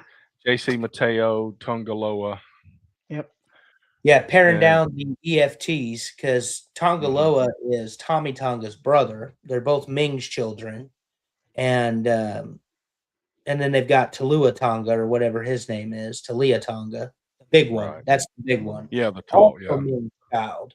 But JC Mateo, also, you know, known as Jeff Cobb, had an amazing career in Japan. Yep. And it never translated to WWE. No. You never saw it. And then they made him JC Mateo and didn't let him be Jeff Cobb because we want to own and market everything and whatever, that old Vince McMahon mentality. The New Day, most surprising of the releases. WWE has made a mint on the New Day since they put them together, I think, in 2014. And obviously, Big E's injury hurts. Right. But Kofi and Xavier are highly entertaining. Yes. If they want to be employed, they'll be employed with AEW tomorrow. Yep. Motor City Machine Speaking of that, Aleister Black is on the list. Yeah. Oh, right. And Zelina. Vega. Zelina, yeah. But the thing with the New Day is they generated so much revenue, so much. You had fans, viewers, eyes, merchandise. I mean, all of the things that matter, and they cut them loose. Motor City Machine Guns isn't a surprise. The biggest thing they did was a TLC match against the Street Profits and Gargano and Ciampa on SmackDown. Amazing, incredible match. Yeah. Not shocked if they show up in AEW either. Good point about the New Day, though, because now that I think about it, I only own a couple of belts, a couple of wrestling belts, but the New Day tag team belts, the light blue ones, are one of the pairs I owned because I just love them. They were so unique. Right. But interesting. And they did the Freebird rule. They beat Demolition's record for holding the title. They were black, you know, things that matter in real public view. And apparently their time has come. And I mean, 11 years is a hell of a run as a unit, or 12 years. So, I mean, there's no complaining there. They didn't leave anything on the table, but it's just, it's incredible that even somebody as prominent inside the company, Up, Down channel. Oh my God, that's terrible. Wow, that was his. Really... Yeah, that was his baby. Yeah, super successful too. But yeah, that they'll be fine. It's just, you know, before he was Xavier Woods, he was Apollo there in wrestling in TNA, and very underrated. Kofi, of course, coming up with Cody and all them. I'm surprised, but again, if they want to be employed, they will be. They're that entertaining. And if I'm Tony Khan, I may not own the New Day name, but I figure out how to keep them doing things like that, because that's where the gold was for them. I agree. Woo! All right. We are back, and we have one more animated list to go through, and that is animated dogs. We've been anticipating this for a while, and I'm excited about it. I even confused Alison on the picture. Yes. She thought she was a different one of these. I gave her the key. She is the one in purple. Because I'm the one with the really nice hair. Well, you said last time, you're like, I like purple. So I'm like, I'm giving Alison purple this time. And I gave Amy lemons. And I Googled, what is the dog with the best hair? And it said Australian Shepherd. And that's what I used. And that's what you are. I love it. Yes. And of course, I'm a bulldog. Why not? Yes. Exactly. With the absolutely. With the sunglasses. Do not ever forget the sunglasses. I love it. So much fun. So this list, full disclosure, was much harder than I thought it would be. Really? Yes. For me, it was. There were some good ones. And it was hard to compare some of them because they were on vastly different forms of shows. Yeah. You got a Brian Griffin versus Snoopy, it's like versus a bunch of characters I don't know from kids shows that my kid was too old for. So big list of Pokemon. I'm like, I don't know what any of this is. I don't know. These are dogs. That's what I was saying. I'm like, okay, I thought they were Pokemons and not dogs, but all right. Well, I'm glad nobody commented that they thought that Pluto wasn't a dog or Goofy. I guess there's some debate. That drives me nuts. I know. Explain how one dog can talk and walk, and one dog is on all fours and can't talk, and one dog wears Disney. pants. Damn it! That's what they wanted it to be that way. But the one dog wears pants. Like, I don't understand that. Okay, anyway. Oh well. Yeah. Well, let's Terry, see what missed the list. What just missed the list? Just missed the list. Ren from Ren and Stimpy, Blue from Blue's Clues, Copper from Fox and the Hound, and Spike from what's this Spike from? Tom and Jerry? Was this Tom and Jerry? Yeah, and the next one in the list was Spike, who is Snoopy's brother. So I had to be real Oh. careful when I looked at this. Okay, look at Now, that. I really enjoyed Spike on Tom and Jerry Yeah. because he was always giving Jerry shit. Uh-oh. Don't There's old Amy. Tom or Uh-oh. Amy's a Tom. big Copper fan. Oh no. Oh no. I'm sorry, Amy. I didn't know. I hated The Fox and the Hound. Same. Oh. Oh. I hated that movie. It did not Dogs do it do for me. not belong fighting. I hated The Fox and the Hound. And Copper turned into such an asshole. So, Oh my god. All right. Well, Blue, I loved Blue. Blue and Blue's Clues, but I probably like we Steve just more got than a letter. We just got a letter. Sorry, yeah. Oh, Steve from Blue's Clues. Steve Talk is about a the guy best. that was a walking billboard for marijuana. That dude was as chill as could possibly be. Ah, I love it. First Disney movie that she saw in theaters was Fox and the Hound. Oh, That's there you go. And which one my father's mad at? No, That's Randy, you hilarious. And he's idiot. a big Ren and Stimpy fan. That's awesome. Oh, he absolutely is. He definitely Oh. loves Ren and Stimpy. Oh, happy, happy, joy, joy. Happy, happy, joy. I remember in high school. Okay. Yeah. Flashback to high school. I just now Okay. thought of this. I don't remember what I was in my first ever programming class in 8th grade. And one of my classmates did a program. We got to be a little creative, and he did something about Powdered Toast Man from Ren and Stimpy. Powdered toast. And the man. teacher did not allow it because she thought it was gang related. Oh my god. Oh my god. Welcome to the Bible Belt, folks. Woo boy. Wow. All right, let's look at the top 10 list. Number Yeah. 10, Clifford the Big Red Dog. The I big red love dog. Clifford. Oh my god. And it's so funny because I fully admit that I voted for Clifford, but I have never watched him animated. I voted for him because I love his books. Oh, okay. Yeah. Yeah. What's the girl's name? Emily or something?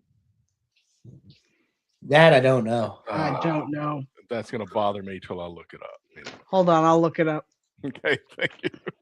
But yeah, I watched a little bit of it. But you're right. I did first learn about Clifford in books. Definitely Emily. more in the book. Emily Elizabeth Howard. Very good. Boom! Look at me. Look at you. Oh, I just realized something. I worked with somebody with that exact first and last name. I had no idea. Oh wow. Should ask her if she has a big red dog.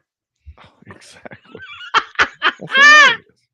This was always a good one though, because again, good stories. Clifford was a good dog. Good dog. I don't know how Yeah. they fed him, but other than that, Tell him, Roscoe. Yeah. Yeah. He's over here grumbling. So if you hear all of a sudden a dog, Jealous. it's a 100-pound pit bull. talking. Exactly. He's jealous. He's like, if you made me animated, I'd be on this list. That's right. That's number right. 9, Big baby. Brain. Hell yeah. Oh from yeah. Inspector Gadget. This was like my 2 or 3. I said this when we had the cartoon one. I loved the show. I loved Brain and Penny being smarter than Inspector Gadget. Like it was Oh yeah. one of the best parts of the show.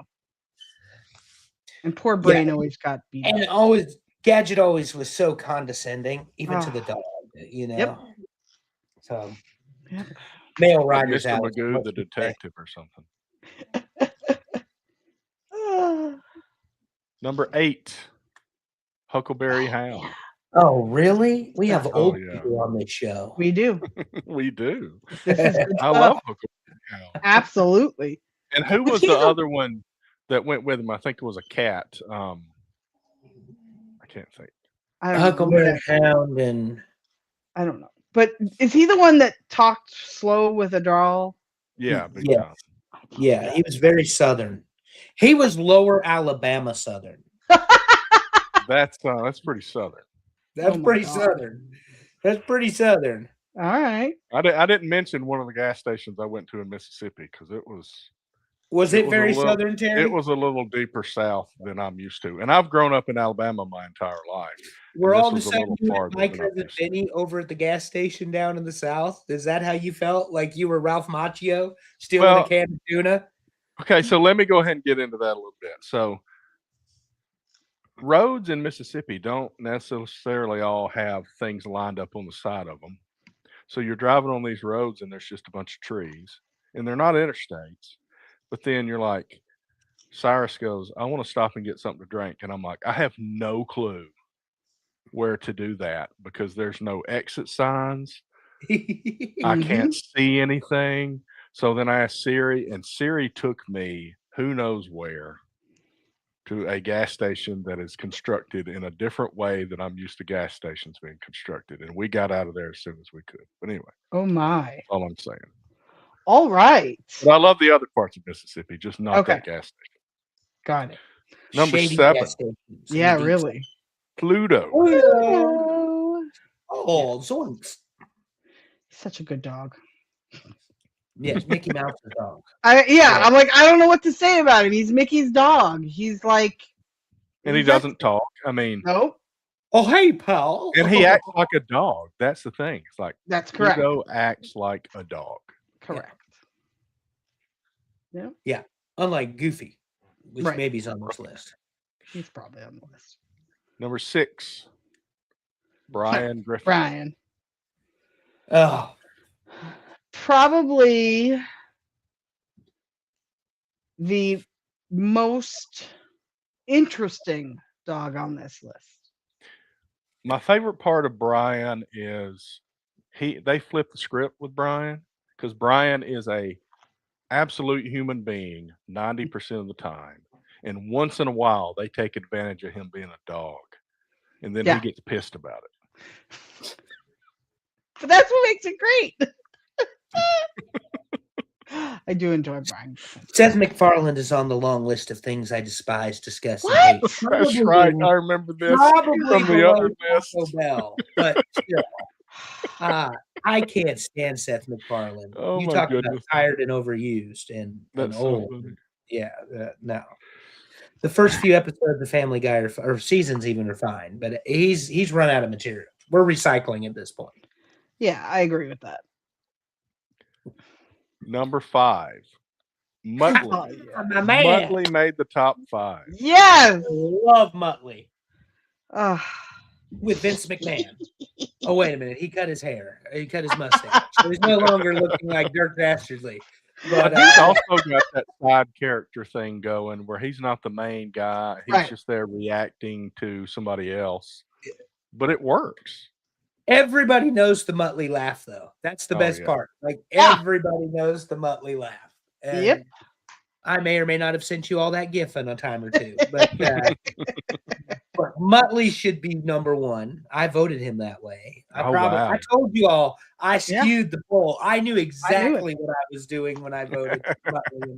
Yeah. I voted him pretty high myself. I don't Yeah, remember he where, was so- on my list as well. Yeah. But yeah, I love Muttley, an evil dog who's really not Yeah. actually evil, and Right. works for a criminal who can't do anything right. So, Dick Dastardly, Dick Dastardly. what a Number name! 4, Odie Oh, Odie. Garfield. I think the best part of Odie is that Odie is just a very affectionate dog Yeah. who Garfield just wants.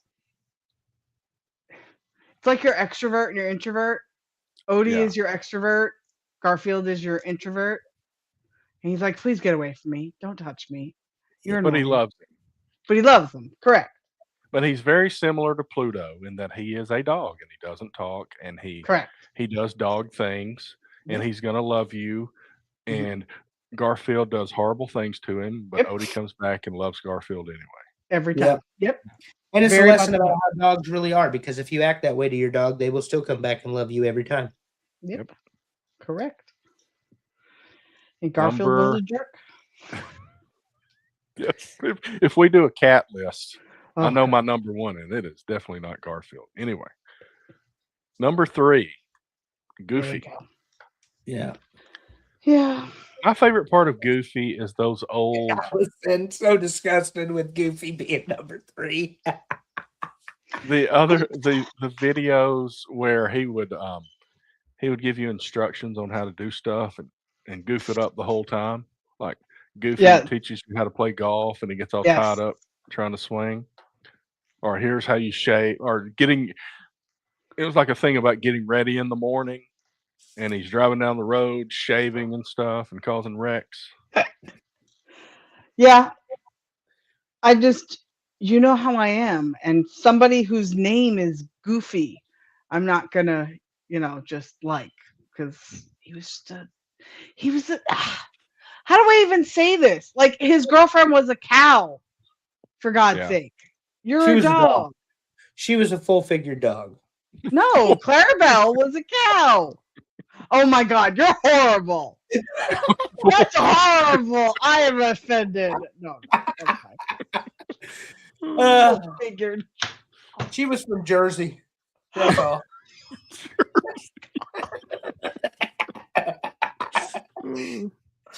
Anyway, That makes it a little bit better, I think. Okay. That helped.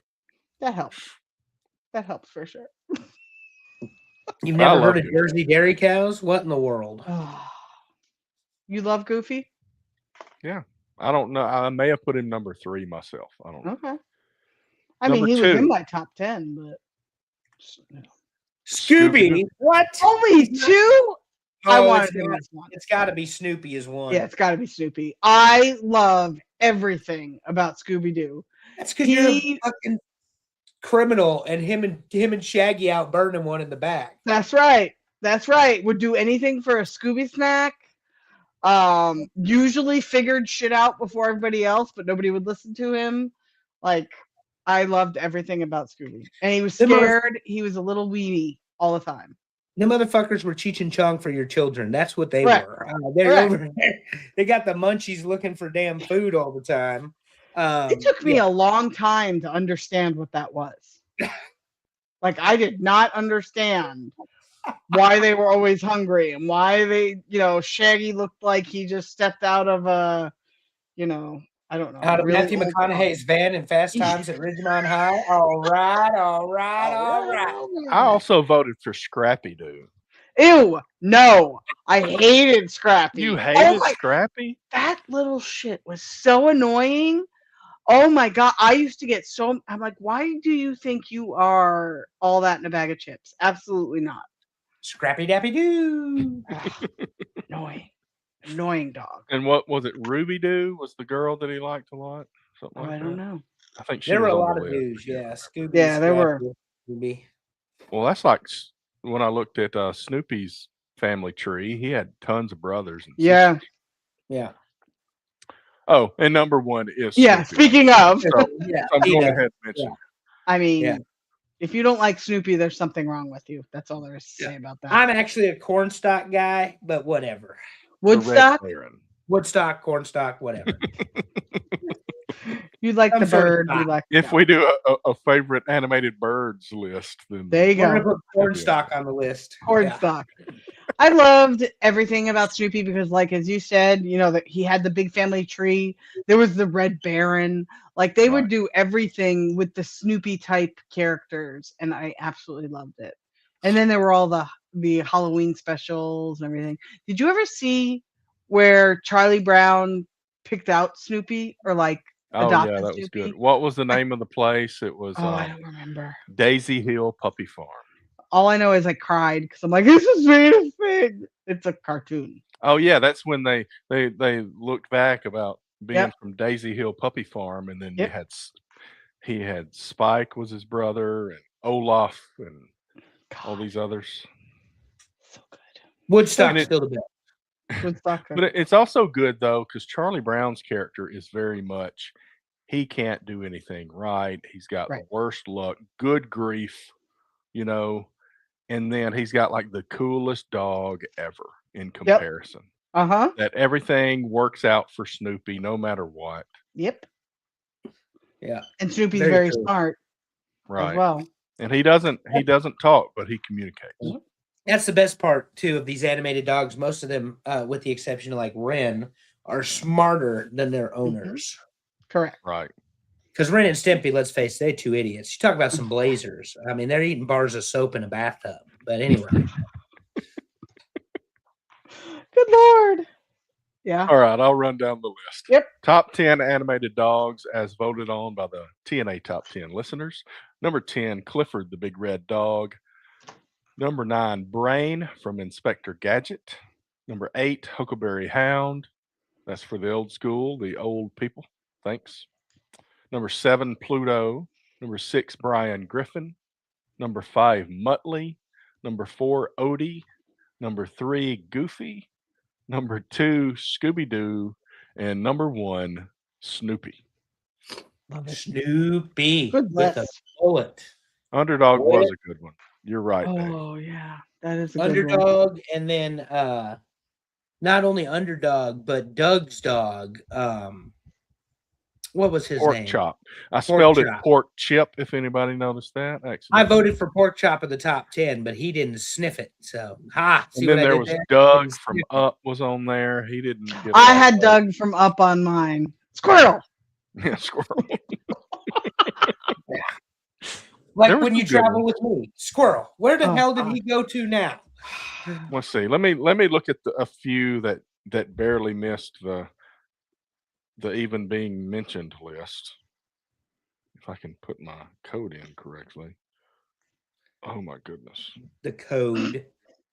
We've got a master's list. Well, Terry's looking at that. We're going to encourage you all as well to join us on Mark Out Moments. Lots of stuff happening on the YouTube page. Dave and Amy talking wrestling. I don't know if we know their topic. Terry, you may have that in the notes. I do. I'll talk about it shortly. Just a second. But, of course, the boys over there at Drunken Pop, I believe it's called now, formerly the Filter Free Popcast. And maybe a couple special events coming up. We will not be confirming any of that because we don't know for sure. But stay tuned to this channel. And as always, Terry, support Top Rope Belts. High quality, low prices. Still makes me laugh that Dave fucked that up one time and the man's his friend. But anyway, he wants belts, isn't it? Big time belts. What was it? What I say? Big time belts. Big time belts. My We've bad. been on for a very long time, people. I'm We're the one sorry. fucking up now, Dave. That's my bad. So But, here's Anyway, here's the next ahead, page. Here's the next page of Before I get dogs that fired. didn't make it. Scrappy Doo, Spike, Snoopy's brother, Underdog, Slinky Dog from Toy Story. Oh, that's another good one. Slinky Dog Astro is a from good the one. Jetsons, Pork Chop, and Doug. So we mentioned most of them. Yeah. So forget what you just heard, but be sure to check out Big Time Belts, high quality and low prices. Not to be confused with the way Dave advertised them one time. Low quality, high prices. They will make you a belt for anything. Yeah. I just don't get their name right, 1 out of 10 times. So anyway, Terry's got another list here. Yeah, so we're going to attempt this. I think it's going to be a fun one. There probably won't be nearly as many first round options. So we're going to try to get a good list. Next week, we're going to do most annoying driver habits. And I'm putting this on here because I drove 13 or 14 hours last weekend. And I've got plenty of examples that came from that. And we're going to start a few weeks of trying to come up with reverse lists. We've had a few of those in the past. We haven't done a collection. So a collection of worsts. Alex had given me an idea. I'm going to poke at that and see if we can get enough options. It would be a fun one. Some of these worst lists, it's harder to come up with options for those than the positive ones. So we'll give it a shot, run it through the AI, and see if we get anything worth working with. Fuck your AI, Terry. Good Lord. Hey, I ain't coming up with all these without AI involved. I'll tell you that much. Hell, Andrew and I can come up with 20 just for how the 4 of us drive. So yeah. Yeah. It did pretty well. I've already started the list on the most annoying driver habits. It's going to be a pretty decent list. I hope merging at the very last moment is on that list, Terry. Oh, it's going to be. Yeah. Construction sign, 5 miles away from where the merge actually happens, and we're going to back up traffic for 30 minutes because all you sons of bitches who can read chose not to read and then want to bully your way into the lane that is only 1 lane instead of 2 lanes now. I cannot tell you how much that annoys me. Also, please include spilling coffee on your passenger because you drove like a dickhead in Orlando, Florida. So Or the Tampa. first two are not using your turn signal, and the opposite, leaving your turn signal on indefinitely. Yeah. Not love turning people your who do bike that. off. Oh Yeah. yeah, that's one. Oh, this list is going to be lit. I can It's promise gonna you. be The great. 3 of us plus Amy, Oh. even in our group, we drive enough as it is that we Yep. could come up with some shit that people do on the road. Yeah. Driving the speed limit in left lane. Get the hell off the highway. That's Yeah, it. that's on Get me. off. So, we welcome any worst lists. Like I said, a lot of times the lists are a good idea, but when I start to go try to make enough options, there just aren't enough. Having 10 options is not enough to make these lists, but we'll do the best we can. Correct. And now, talking wrestling with Pondwater and Amy, Tuesday night this week at 7 Eastern, they're going to do part 2 of The Curse of the Von Erichs, and they're going to talk about the releases. So I had this question, and maybe Amy or Super Dave can ask this. Where is this a show? Is this on YouTube? Is this on? But I was just wondering where you were watching this or listening to it. Maybe it was a podcast. I don't know. But, Very, very interesting. Yeah. The Curse of the Von Erichs. Because the part 1 was interesting. A&E. I'm like, A&E? Okay, excellent. That's Thank what you, she said. Amy. Yeah, thank you. Thank you. I'm gonna go try to thank check you. it I out. won't be before you watching show it, but thank you, ma'am. Appreciate you. That does bring something up. I went to listen to a crime podcast the other day, Yeah. and about 5 minutes in, I realized they were talking about engineers who were being, like an engineer that got murdered that was involved in the space program. And I'm like, oh crap, I don't need to listen to this. Too Don't close to listen home. to that. No, absolutely not. No. Lord. Good God. That's one thing I said. I was like, I know I'm going to start listening to a crime thing, and it's going to be like Jackson, Mississippi, and I'm driving to Jackson. Yep. That did not happen though. No. Nice. Very good. Very, Well, very, that's all very we got. good. An Yeah. hour And and just a 57 shade under minutes. 2 hours. I'm A impressed. fun show. My God, guys, it's been good to be back. Yeah. It is. It Should really be back has. for quite a few weeks in a row for a while. I think I'm available up until the end of June, so that gives us like 7 or 8 shows in a row there. Yeah, the best show on the Mark Out Moments Network, as voted by According to Dave. According as to Dave. voted by Dave's listeners on his show. We won in a runaway. A runaway. I think it was only Dave voting though, but I don't know. I don't know any of that. But now you're starting to sound like the current president. It was horrible. It was horrible. They cheated. They voted against us. And everybody knows Bashing the Buttons is the best show on the program. It is not TNA Top 10. Andrew, he's a real weak loser. He criticizes me because he still has the First Amendment. Okay, I'm done. I got to stop before I get us in trouble. Yes, you So, do. Don't get us canceled. All right, Terry, take us Okay, out. so next week we are going to do animated.